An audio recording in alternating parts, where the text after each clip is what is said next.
अभिमन्यु अर्जुन का पुत्र था। श्री कृष्ण की बहन सुभद्रा इनकी माता थी। ये बालक बड़ा होनहार था। अपने पिता के से सारे गुण इसमें विद्यमान थे। इन स्वभाव का बड़ा क्रोधी था और डरना तो किसी से इसने जाना ही नहीं था। इसी निर्भयता और क्रोधी स्वभाव के कारण इसका नाम अभी निर्भय, मन्यु, क्रोधी, अभिमन्यु पड़ा था। अर्जुन ने धनुर्वेद का सारा ज्ञान इसको दिया था। अन्य अस्त्र शस्त्र चलाना भी इसने सीखा था। पराक्रम में यह किसी वीर से भी कम नहीं था। 16 वर्ष की अवस्था में ही अच्छे अच्छे सेनानियों को चुनौती देने की शक्ति और सामर्थ्य इसमें थी। इसकी मुखाकृति और शरीर का डील-डॉल भी असाधारण योद्धा का सा था। वृषभ के समान ऊंचे और भरे हुए कंधे थे, नुभरा वक्षस्थल था और आंखों में एक जोश था। महाभारत का भीषण संग्राम छिड़ा हुआ था। पितामह धराशायी हो चुके थे। उनके पश्चात गुरु द्रोणाचार्य ने कौरवों का सेनापतित्व संभाला था। अर्जुन पूरे पराक्रम के साथ युद्ध कर रहा था। प्रचंड अग्नि के समान वह बाणों की वर्षा करके कौरव सेना को विचलित कर रहा था। द्रोणाचार्य कितना भी प्रयत्न करके अर्जुन के इस वेग को नहीं रोक पा रहे थे। कभी कभी तो ऐसा लगता था मानो पांडव कौरवों को कुछ ही क्षणों में परास्त कर डालेंगे। प्रातःकाल युद्ध प्रारंभ हुआ। श्री कृष्ण अपना पांचजन्य फूंकते उसी क्षण अर्जुन के बाणों से कौरव सेना में हाहाकार मचने लगता। संध्या तक यही विनाश चलता रहता। दुर्योधन ने इससे चिंतित होकर गुरु द्रोणाचार्य से कहा, हे आचार्य, यदि पांडवों की इस गति को नहीं रोका गया तो कौरव सेना किसी भी क्षण विचलित होकर युद्ध भूमि से भाग खड़ी होगी। अतः कोई ऐसा उपाय करिए जिससे पांडवों की इस बढ़ती शक्ति को रोका जाए और अर्जुन के सारे प्रयत्नों को निष्फल किया जाए। दुर्योधन को इस प्रकार चिंतित देखकर गुरु द्रोणाचार्य ने किसी प्रकार अर्जुन को युद्ध भूमि से हटा देने का उपाय सोचा। दुर्योधन के कहने से संशप्तकों ने कुरुक्षेत्र से दूर अर्जुन को युद्ध के लिए चुनौती दी। अर्जुन उनसे लड़ने को चला गया। उसके पीछे से द्रोणाचार्य ने चक्रव्यूह की रचना की और युधिष्ठिर के पास संवाद भिजवाया कि या तो पांडव आकर कौरव सेना के इस चक्रव्यूह को तोड़ें या अपनी पराजय स्वीकार करें। जब संवाद युधिष्ठिर के पास पहुंचा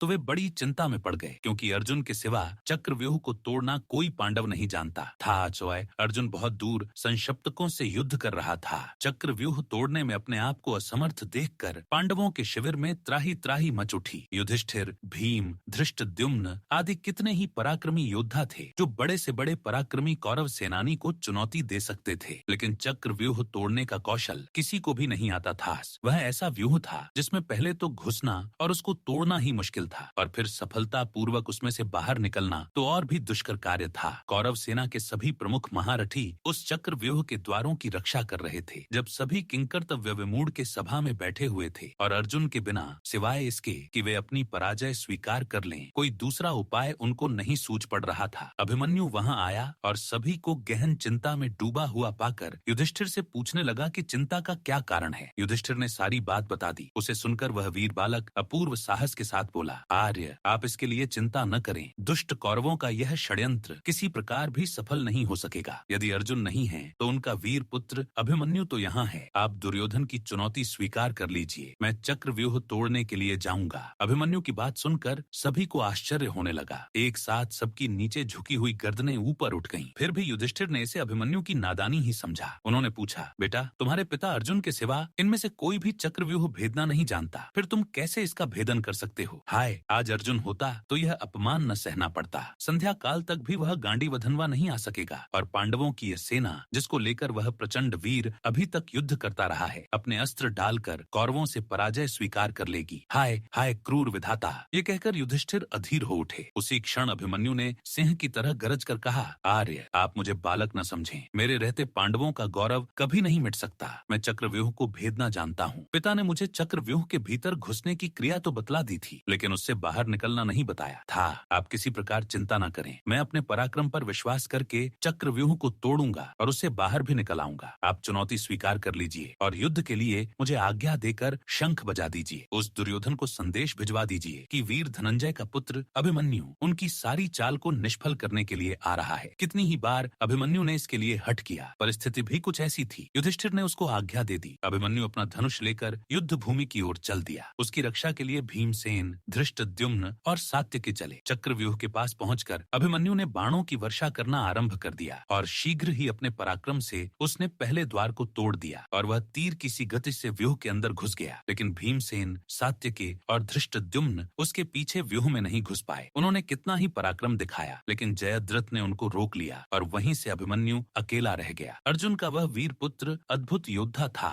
व्यूह के द्वार पर उसे अनेक योद्धाओं से भीषण युद्ध करना पड़ा था, लेकिन उसका पराक्रम प्रचंड प्रचंड अग्नि के समान था, जो कोई उसके सामने आता था या तो धराशायी हो जाता या विचलित होकर भाग जाता था। इस तरह व्यूह के प्रत्येक द्वार को वह तोड़ना चला जा रहा था। कौरवों के महारथियों ने उस वीर बालक को दबाने का कितना ही प्रयत्न किया, लेकिन वे किसी प्रकार भी उसे अपने वश में नहीं कर पाए। उसके तीक्ष्ण बाणों की मार से व्याकुल होकर दुर्योधन ने गुरु द्रोणाचार्य से कहा, हे आचार्य, अर्जुन का यह वीर बालक चारों ओर विचर रहा है और हम कितना भी प्रयत्न करके इसकी भीषण गति को नहीं रोक पाते हैं। एक के बाद एक सभी द्वारों को इसने तोड़ दिया है। यह तो अर्जुन के समान ही युद्ध कुशल और पराक्रमी निकला है। अब तो पांडवों को किसी प्रकार पराजित नहीं किया जा सकता। इसी प्रकार कर्ण ने भी घबराकर द्रोणाचार्य से कहा, हे गुरुदेव, इस पराक्रमी बालक की गति देखकर तो मुझको भी आश्चर्य हो रहा है। इसके तीक्ष्ण बाण मेरे हृदय को व्याकुल कर रहे हैं। यह ठीक अपने पिता अर्जुन के समान ही है। यदि किसी प्रकार इसको न रोका गया तो हमारी यह चाल व्यर्थ चली जाएगी। अत किसी तरह से इसको चक्रव्यूह से जीवित नहीं निकलने देना चाहिए। द्रोणाचार्य अभिमन्यु की वीरता देखकर कुछ क्षणों के लिए चिंता में डूबे रहे। अर्जुन के उस वीर पुत्र के कर्ण दूना शासन आदि महारथियों को पराजित कर दिया था और राक्षस अलम्भुष को युद्ध भूमि से खदेड़कर बृहद्बल को तो जान से मार डाला था। दुर्योधन के सामने ही उसके बेटे लक्ष्मण को भी उसने मार डाला था।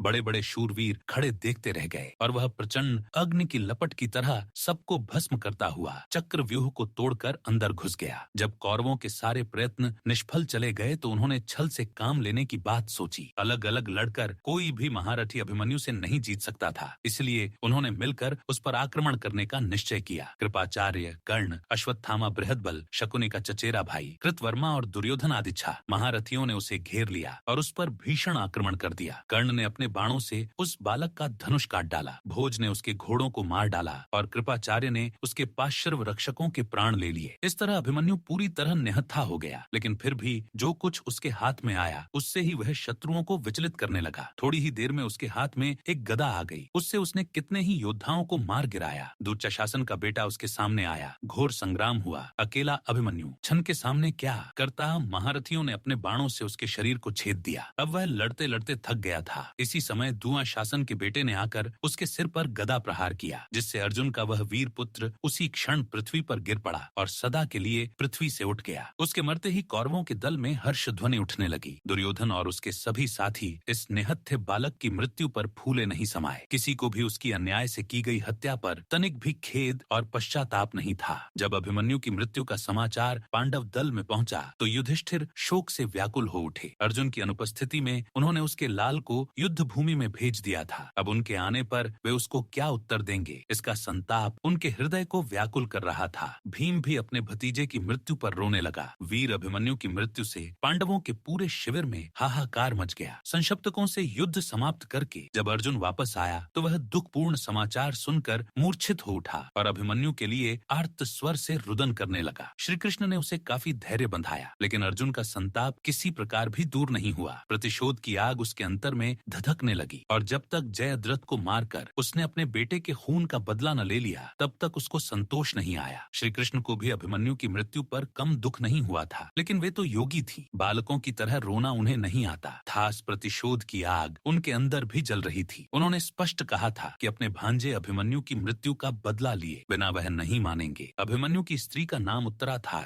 वह मत्स्य नरेश विराट की पुत्री थी। अज्ञातवास के समय अर्जुन विराट के यहाँ उत्तरा को नाचने गाने की शिक्षा देते थे। बाद में विराट को सारा हाल मालूम हो गया था, इसलिए लोकापवाद के डर से वे अपनी पुत्री का विवाह अर्जुन के सिवा किसी अन्य पुरुष के साथ नहीं करना चाहते थे। अर्जुन के स्वीकार न करने पर विराट ने उत्तरा का विवाह उसी के पुत्र अभिमन्यु के साथ कर दिया। इन दोनों का विवाह बाल्यावस्था में ही हो गया था। उस युग में बाल विवाह की प्रथा तो इतनी प्रचलित नहीं थी, लेकिन विवाह के पीछे राजनीतिक कारण निहित था। पांडवों को इसके पश्चात मत्स्य नरेश से हर प्रकार की सहायता मिल सकती थी। अपने पति की मृत्यु पर उत्तरा शोक से पागल हो उठी थी। श्री कृष्ण ने उसे कितना ही समझाया था, लेकिन फिर भी कितने ही दिनों तक उसका रुदन एक क्षण को भी नहीं रुका था। वह उस समय गर्भवती थी। आतताई अश्वत्थामा ने पांडवों के वंश को समूल नष्ट कर देने के लिए इस गर्भस्थ बालक पर ब्रह्मास्त्र का प्रयोग किया था, लेकिन श्री कृष्ण ने उसे रोक लिया था और इस प्रकार श्री कृष्ण ने ही पांडवों के कुल की रक्षा की। निश्चित अवधि के पश्चात उत्तरा के गर्भ से बालक का जन्म हुआ। चूंकि सभी कुछ क्षय हो जाने के पश्चात इस बालक का जन्म हुआ था, इसलिए इसका नाम परीक्षित रखा गया। यही पांडवों की वंश परंपरा को आगे बढ़ाने वाला हुआ।